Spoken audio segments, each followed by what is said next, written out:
¿Los oligarcas son empresarios? Sí, hay oligarcas empresarios y hay empresarios tradicionales. Hay una diferencia central, el origen de su ventaja competitiva, porque uno se pregunta, ¿cómo le hacen para lograr esos proyectos millonarios en pesos, en dólares o en cualquier tipo de moneda? ¿Cómo le hicieron para llegar ahí? Y entonces nos ponemos a estudiar Padre Rico y Padre Pobre y nos ponemos a ver cómo le hizo cada uno de estos empresarios para... Y pues nada más es cuestión de revisar la historia y ahí vamos a encontrar la respuesta, porque la diferencia central es el origen de esa ventaja competitiva. Los oligarcas prosperan gracias al Estado, viven de privilegios, concesiones y rescates financieros, rescates fiscales, etcétera. Los empresarios tradicionales prosperan a pesar del Estado, crean valor a través de la producción de esos productos y servicios, valga la redundancia, del esfuerzo y del mercado, del riesgo y de la innovación. Porque un empresario y una empresa que no innova, que no, por ejemplo, Vic, pensemos en ellos, Vic, que no sabe fallar, ¿no?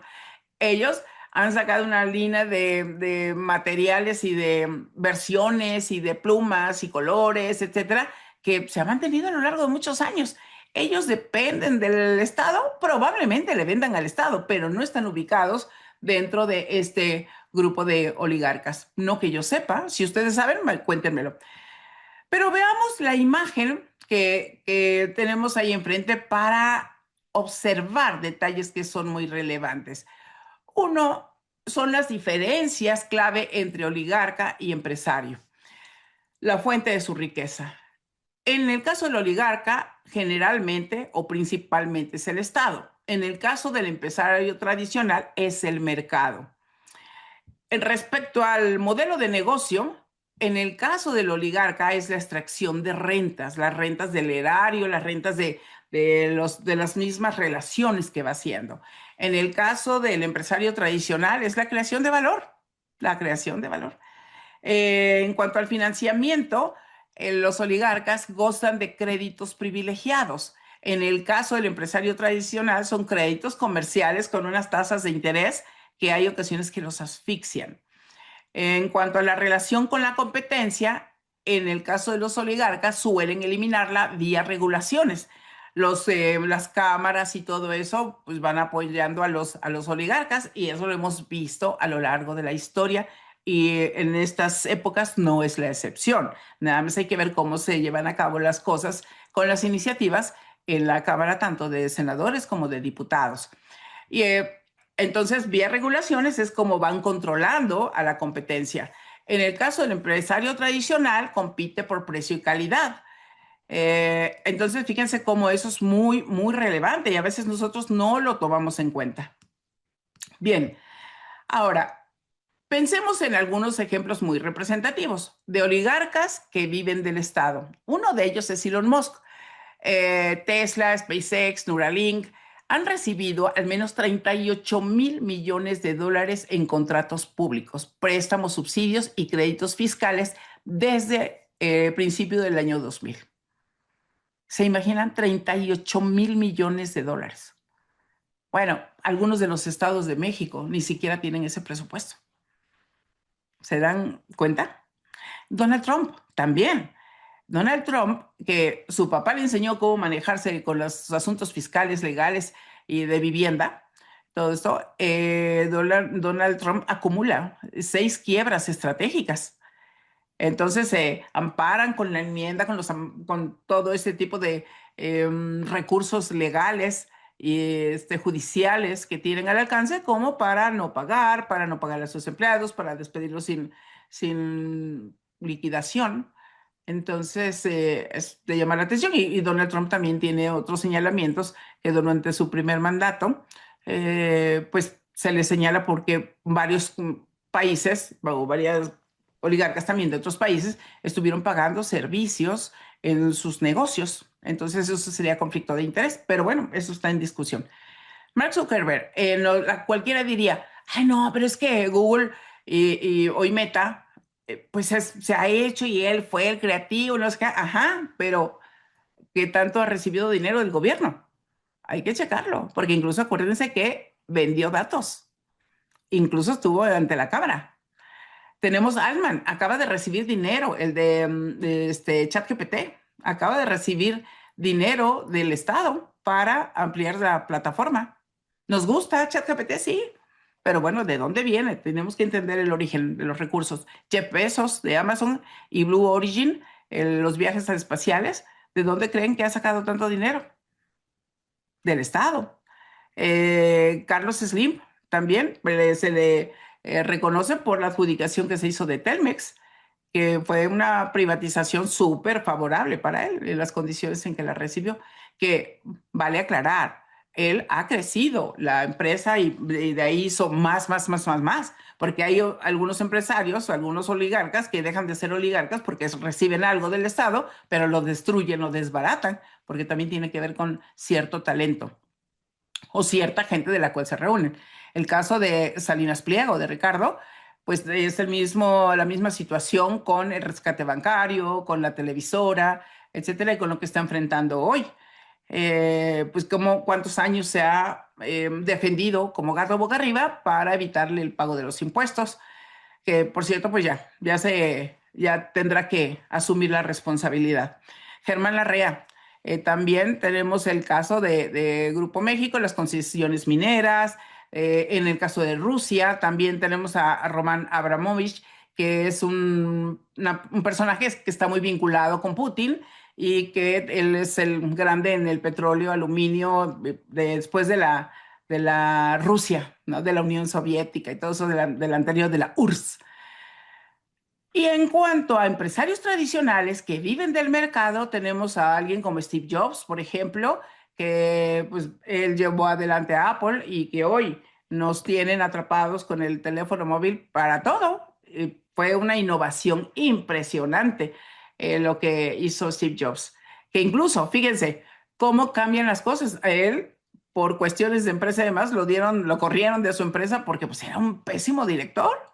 Era un innovador y creativo y todo, pero pésimo director, pésimo líder. Walt Disney también, contenido creativo por demanda voluntaria, por su mercado. Walt Disney fue creciendo, que tiene sus señalamientos con respecto pues el abuse de menores, etcétera. Pues sí, pero no tiene que ver con Walt Disney como tal, tiene que ver con la operación y con la gente que trabaja ahí, que a veces no tenemos ese cuidado.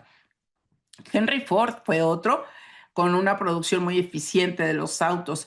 ¿Y cuántos años tiene Ford, por ejemplo, que se ha sostenido? Claro, después viven de venderle al gobierno, porque todas las empresas, ¿ustedes qué creen? ¿Que Steve Jobs no Steve, pero la empresa no le vendió al gobierno?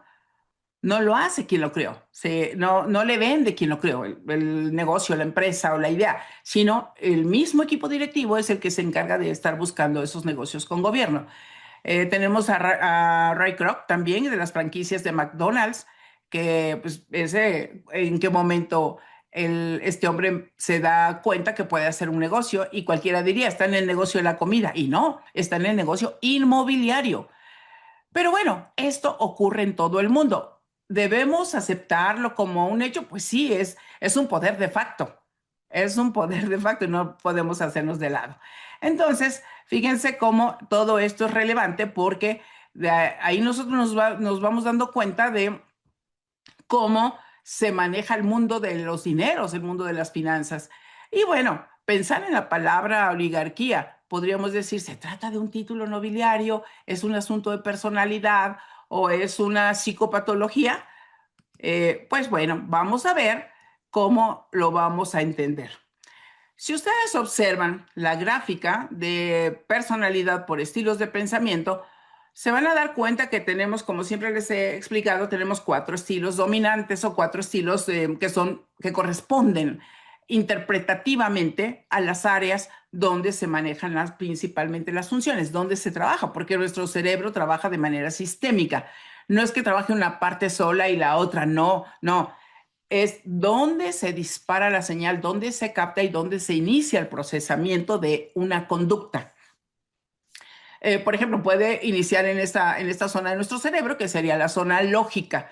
Ahí que se procesa en esa zona de nuestro cerebro, pues se procesan los números, el enfoque, la orientación al resultado, etcétera. ¿Y qué se procesa de este lado? La creatividad, la innovación, el encuentro de soluciones.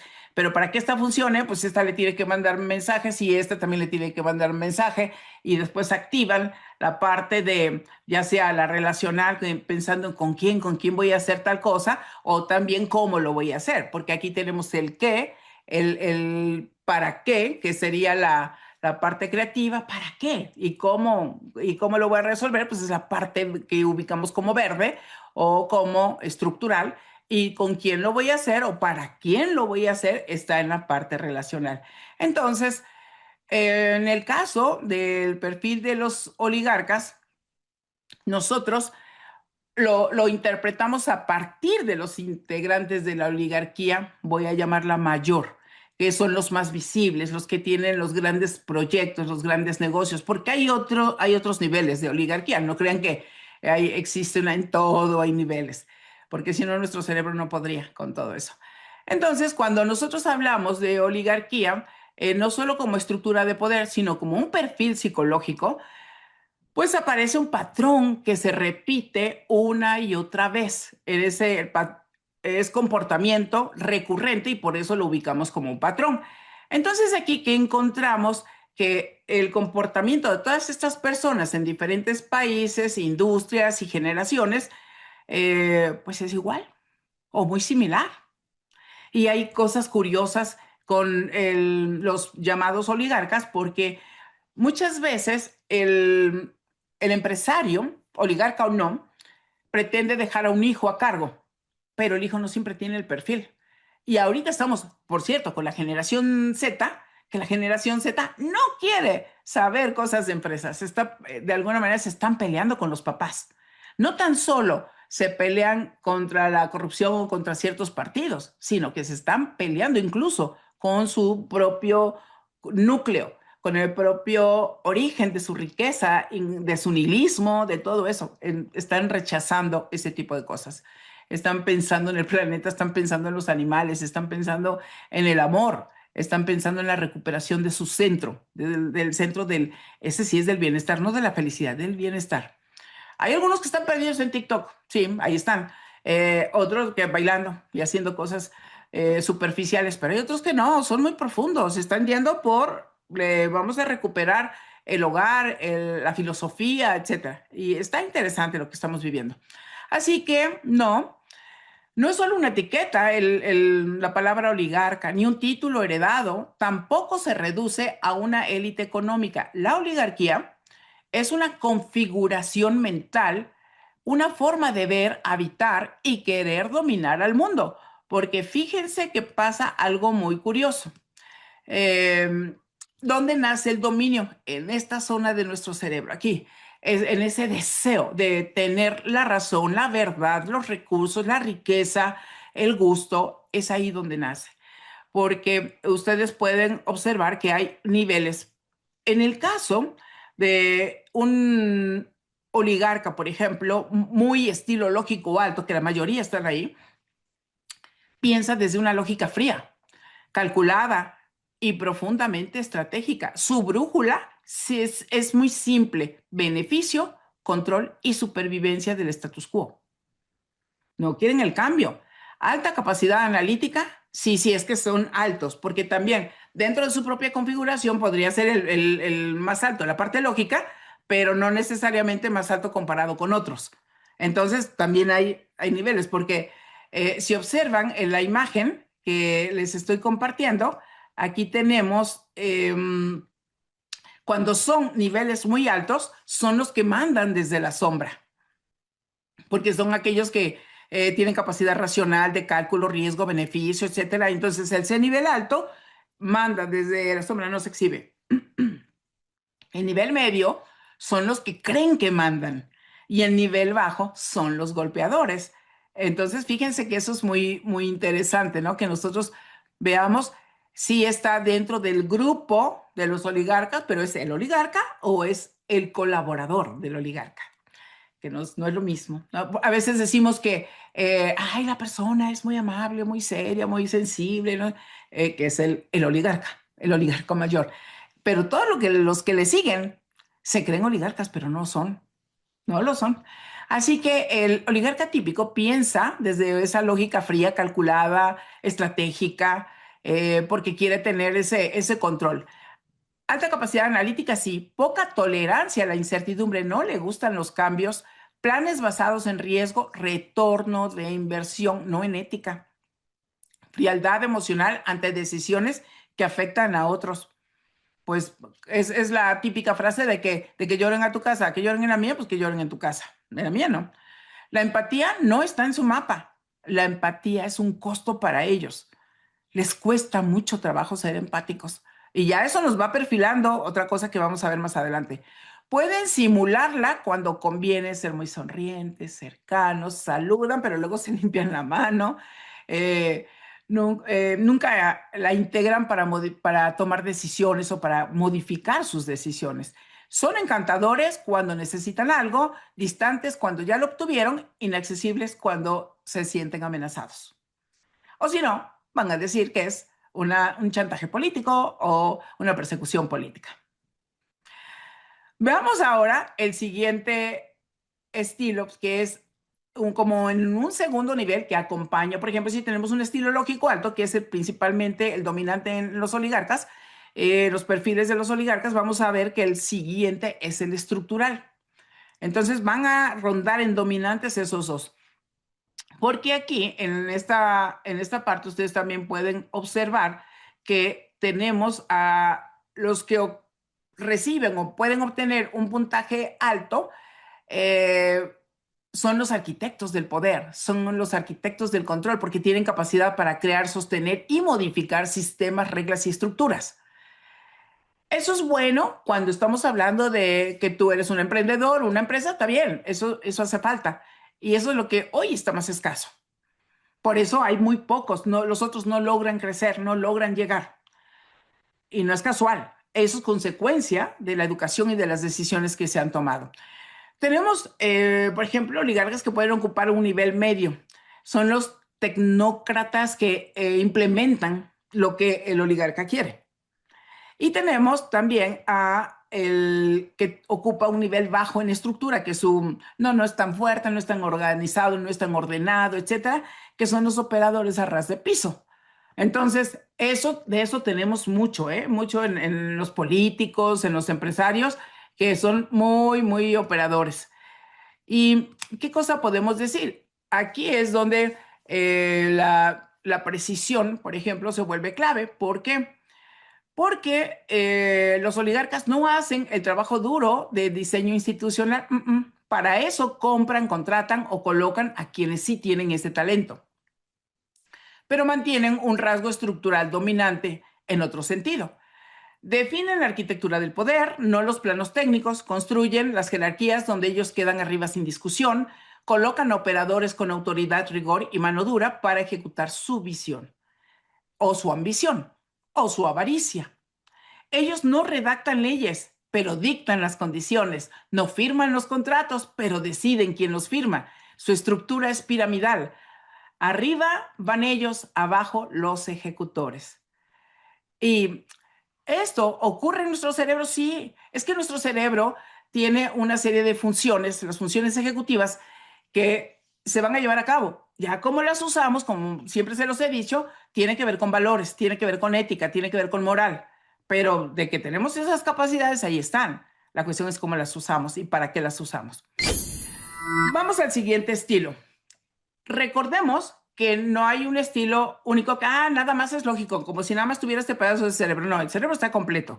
Pero ¿dónde se dispara aquí? Este es el que rige, este es el que aparece primero, este es el que se planta primero. O o esta zona, dependiendo dónde va a caer el estímulo. Que lo que ven en el panorama, por ejemplo, ¿quién se benefició más con lo del la desgracia, el desastre de Acapulco? Veamos los números. ¿Quién se benefició más? ¿Quién recibió más dinero del gobierno? ¿Por contratos o por reparaciones o lo que sea en Acapulco? Yo no lo he visto, pero valdría la pena echarle un ojo y ahí vamos a darnos cuenta qué es lo que sucedió. Siempre, siempre en desgracias en la pandemia. ¿Quién vendió más en la pandemia? ¿Quién le vendió más al gobierno? Y yo les puedo asegurar que algunos de esos fueron los que vendieron más. Bueno, vamos con el tercer estilo, que es el relacional. Este es muy bajo. Este no lo tienen tan desarrollado porque tienen un elitismo funcional. Es decir, se van a relacionar, van a ir a eventos, etcétera, pero cuando puedan se van a zafar, se van a ir. ¿Por qué? Porque ellos, a nivel de relaciones, tienden a ser manipuladores. Manipuladores para estar ahí, para hacer acto de presencia, porque es parte de la capacidad de gestionar sus vínculos, influencias y lealtades. Entonces aparezco, doy el respaldo, yo soy el empresario, yo soy el millonario, el billonario, el trimillonario, lo que sea, y ahí estoy presente, ¿de acuerdo?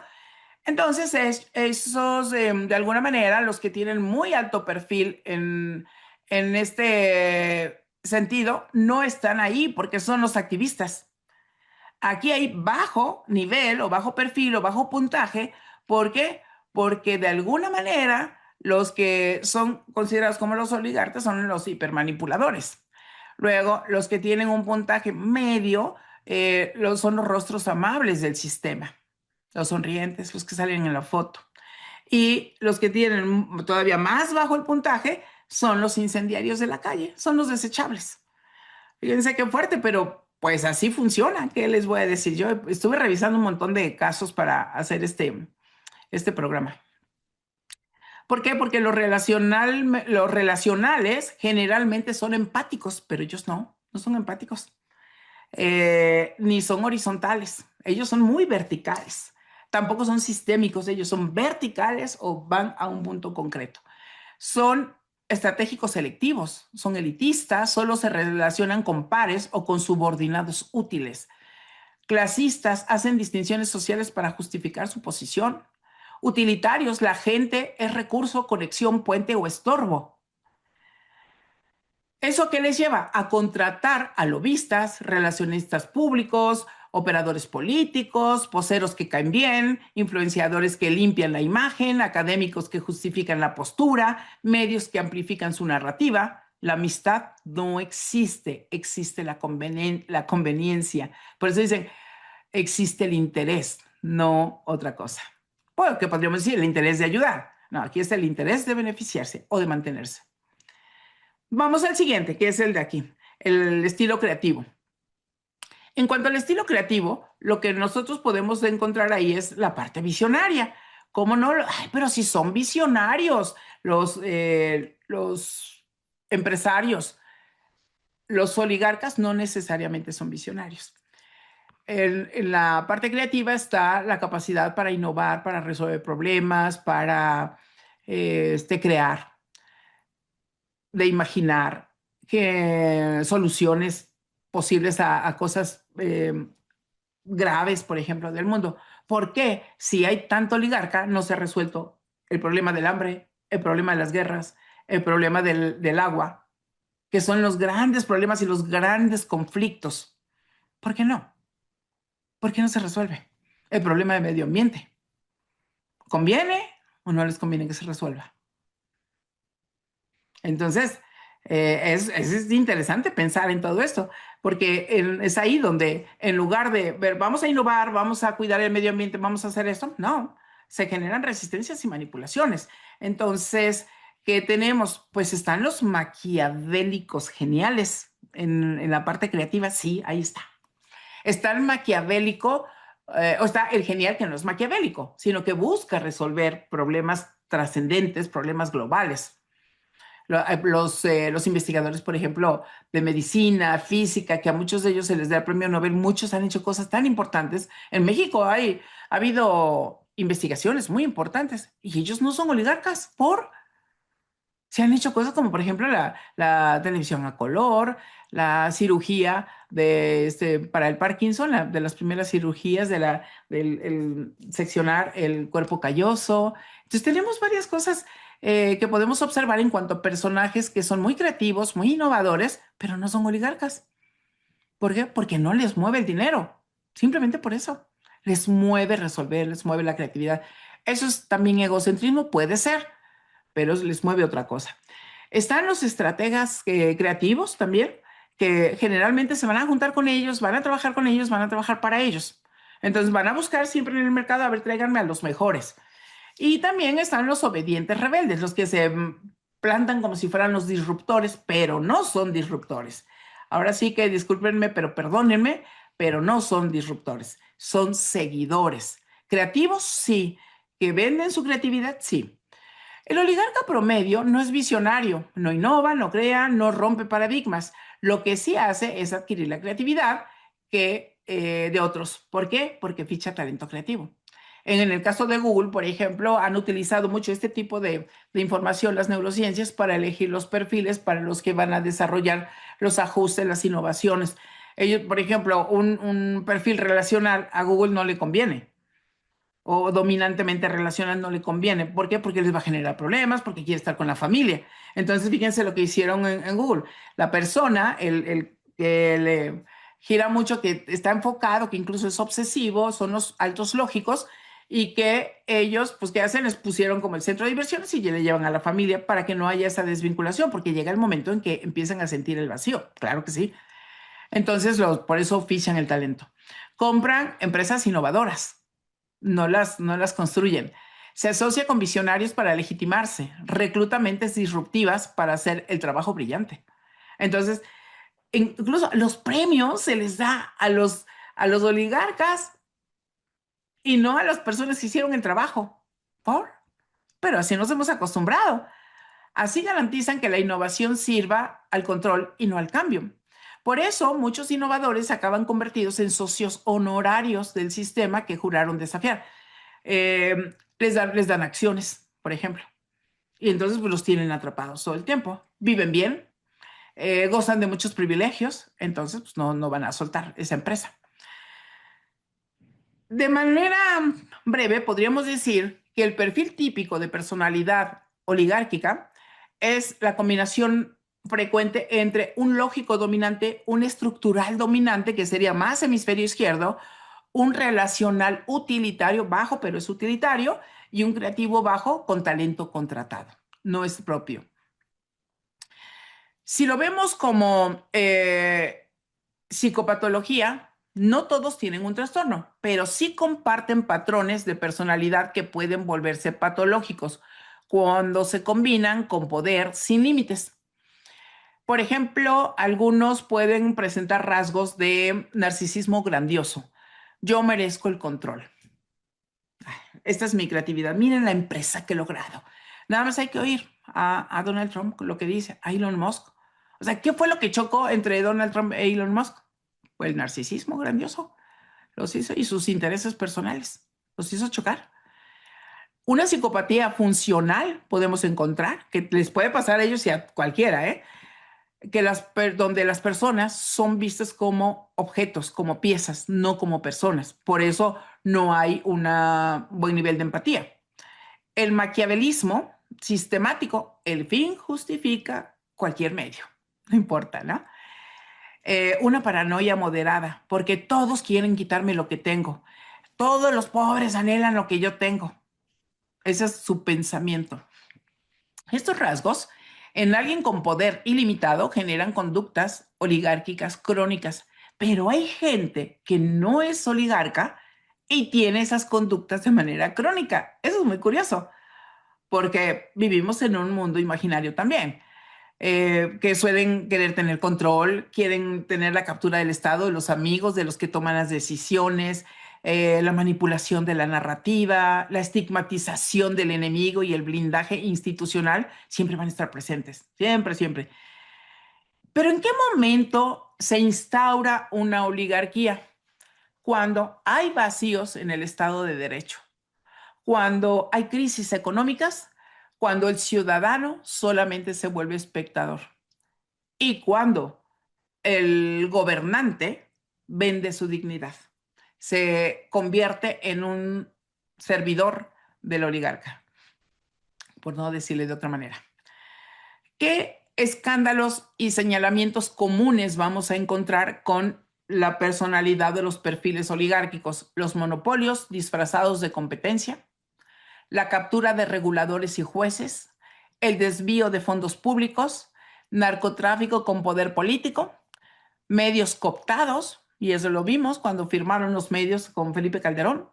Esa es una clásica. Y también que no, ellos no presentan ciertas noticias, es lo que le llaman la línea editorial, no van a hablar de ciertas personas o no van a hablar de ciertas empresas.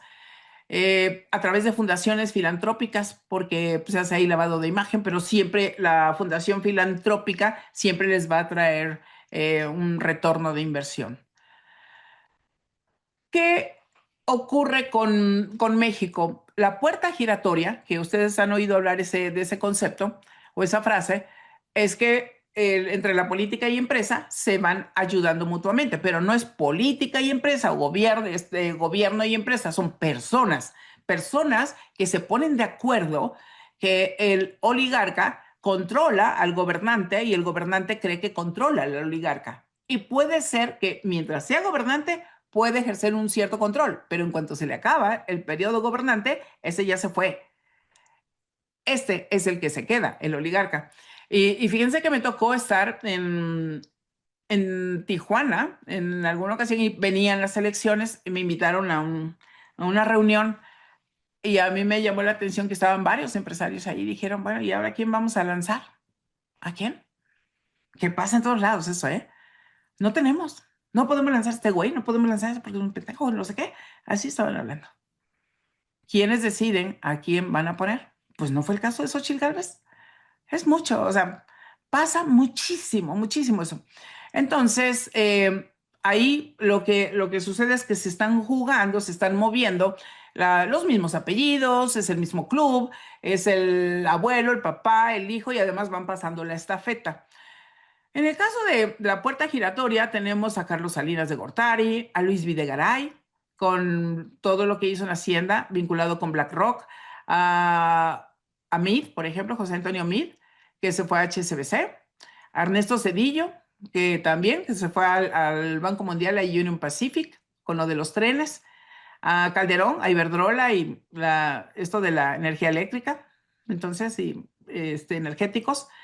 ¿Se dan cuenta cómo están relacionados? Luego, también tenemos oligarcas culturales, como por ejemplo los think tanks como INCO o medios masivos con agenda muy conservadora, casos simbólicos como apropiarse en este momento de Luffy y de One Piece para fingir rebeldía cuando representan lo que dicen desafiar. Y eso no es cierto, o sea, ya está identificado. Si quieren ver el análisis que presentamos la semana pasada, que estuve analizando lo del caso de One Piece, que me encantó hacer ese trabajo, de verdad me encantó, lo disfruté mucho. Véanlo porque están usando este movimiento de One Piece, que es un movimiento imaginario, que es un movimiento para los jóvenes, pero son de los millennials, que están pensando que como la utopía, ¿no? El mundo algún día va a cambiar, algún día va a estar mejor y vamos a acabar con la corrupción y vamos a acabar con los males del mundo, como cuando somos niños y que pensamos en eso. Bueno, pues de eso se trata. Entonces, las personas estas de la tercera edad, como Vicente Fox, o más allá de la cuarta edad, como Vicente Fox, que está diciendo que hay que salir a marchar con los de los Centennials, por favor, por favor. Bueno, tenemos por otro lado con qué se vinculan mucho con el crimen organizado. ¿Por qué? Porque hay financiamiento de campañas, se lava dinero mediante contratos de obra pública. Se captura gobiernos locales, entonces no tan solo gobierno federal, sino también gobiernos estatales y gobiernos municipales. Eso pasa. Pero también están en el entretenimiento VIP. Influencers usados como distractores, galas donde se blinda la crítica. ¿Qué creen que pasó con lo de Miss Universo? ¿Qué ha pasado con lo de Miss Mundo? Todos estos eventos no son casuales, no son nada casuales. Y esos contratos multimillonarios con dinero público, no, hombre, pues ¿quién no va a hacer gran negocio con dinero público? Hay gente, que lo que les decía yo, que hay gente a pesar de tener el apoyo del gobierno, pierde los negocios, porque seleccionó tan mal al equipo que, o sea, es tan malo el personaje que seleccionó mal a su equipo. ¿Cómo navega la oligarquía? Controla medios, emociones, leyes y capital.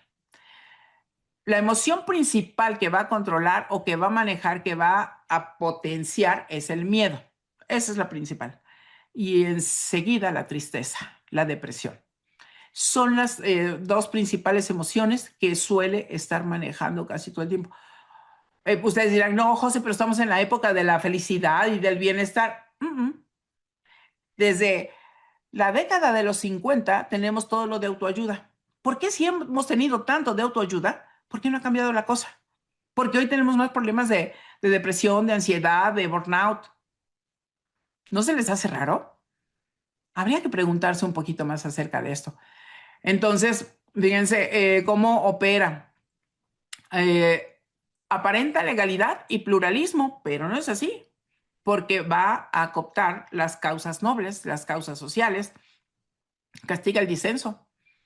Ya oímos que a dos o tres personajes que dicen claramente, no, esa es mi línea, y el que no se alinee, que se vaya. La puerta está muy abierta y hay mucha gente que quiere llegar. Presenta el cambio como amenaza, todo el tiempo lo va a presentar como amenaza, se aferra a lo que ya tiene miedo de perderlo, de perder el control, de perder los privilegios, etcétera. Y sucedió en la Suprema Corte y pasa en todos lados.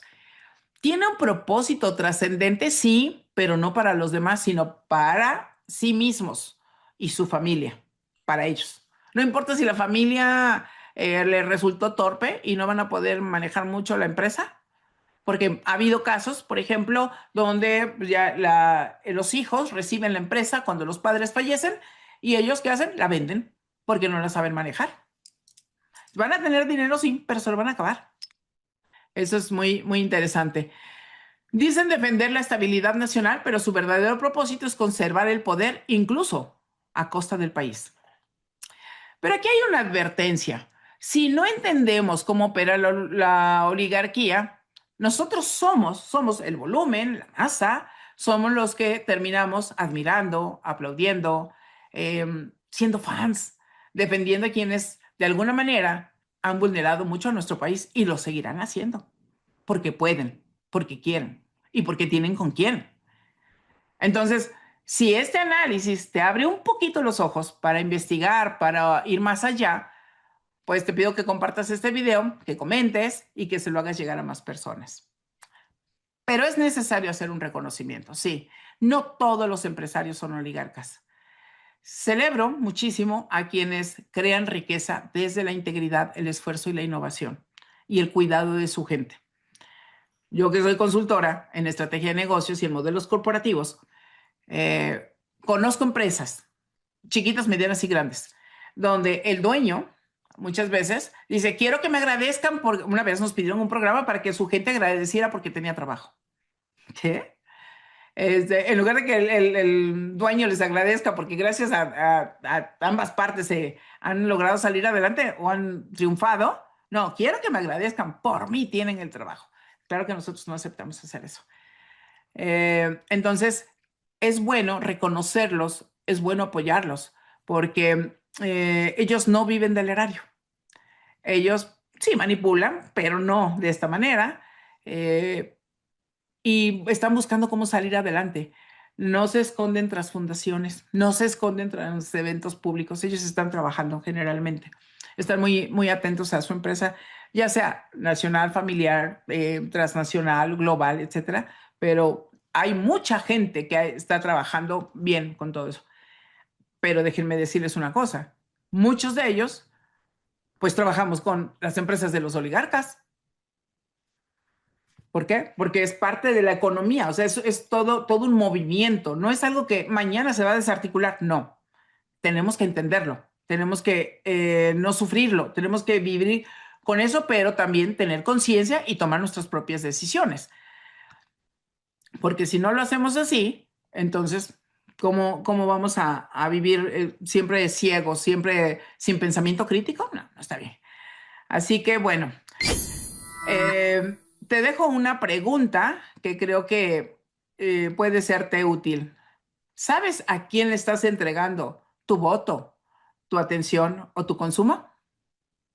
No sé. Piénsalo, piénsalo, porque aquí adentro está la clave. Yo soy Josefa Galván y nos vemos el próximo domingo. Que tengan una linda semana. Chao, chao. Ah, pero aquí te dejo un breve video de un paso rápido de 10 familias históricas de la oligarquía global. Como podrás ver, están los Romanov, los Rothschild, los Rockefeller, la familia Slim, la familia Murdoch, la familia Berlusconi, los Walton, los Koch, los Duvalier y la familia Real Saudí.